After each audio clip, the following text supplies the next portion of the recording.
Ever wondered where the water you use comes from? Well, Mr. Yong here is going to tell us more about the water reclamation process.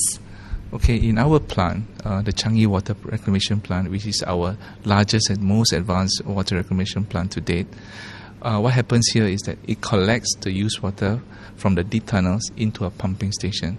And what happens in this pumping station is that there will be a process of screening of all the large objects inside this pumping station before it is pumped up into the treatment facility. So the main purpose of this pumping station is to move the whole large volume of used water that's collected into this water reclamation plant. And at this water reclamation plant, what we are trying to do is to separate the water from the solid portion of it. And from this process, it goes to another process where we get microorganisms, little bugs we call it, to work on to feed on these pollutants that's in the used water.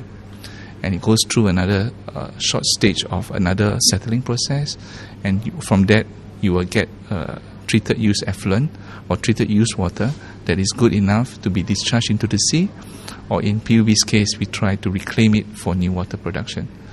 So what happens after that? That we also get the solid portion that is settled down. These are collected as sludge. Now, what happens to this sludge is that we also go through another series of process. Again, what we try to do is to squeeze out more water from it through a series of thickening, digestion, as well as dewatering. And a byproduct of all this process is actually gas. So we try to be environment friendly. We try to reuse the gas produced from this digestion process, which the byproduct is the methane gas. It's a good fuel for us, so we use this fuel to dry the sludge further, and this will ultimately reduce the sludge that is produced from this plant. That's essentially the whole process of used water reclamation. The Changi Water Reclamation Plant is Singapore's largest and most advanced water treatment facility. It will open on June 23rd during International Water Week.